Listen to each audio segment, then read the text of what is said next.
tulungan mo ko. Kuya? Siya ba yun? Oo. Siya isang ate. Na nakalulungan sa bisyo. Magandang araw sa inyong lahat. Sa video na ito, bibigyan natin ng pansin ang buhay at karera ng isang tanyag na aktres noong dekada 50 at 60, si Lourdes Medel. Kilala siya bilang isang versatile na artista, ngunit ang kanyang buhay ay puno rin ng mga pagsubok at kontrobersya na mas lalo pang nagpatingkad sa kanyang personalidad. Tara't balikan natin ang kanyang kwento. Si Lourdes Medel ay ipinanganak at lumaki sa General Santos City.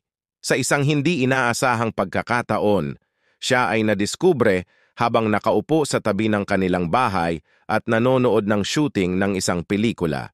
Isang direktor mula sa Premier Productions ang nakakita sa kanya at inalok siyang subukan ang kanyang kapalaran sa LVN Studios.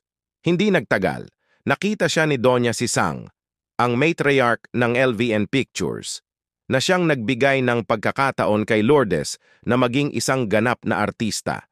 Ang kanyang unang pelikula ay Wala Kang Paki, noong 38, kung saan agad siyang napansin ng mga manonood.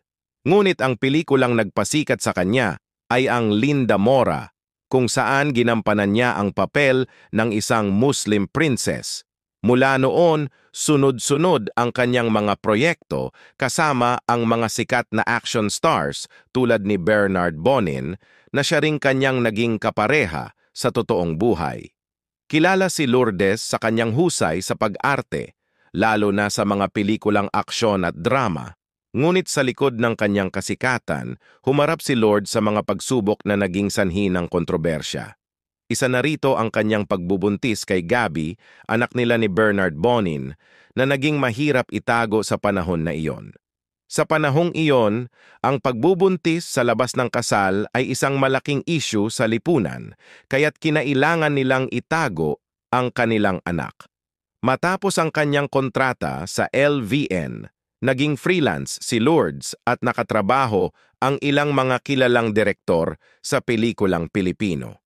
Ngunit habang patuloy ang kanyang karera, dumating din ang mga pagsubok, kabilang na ang pangangailangan nilang mag-migrate sa Australia kasama ang kanyang pamilya noong 1973.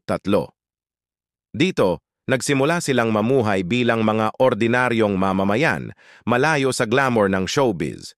Si Lourdes ay nagtrabaho sa isang department store habang ang kanyang asawa ay nagkaroon ng regular na trabaho.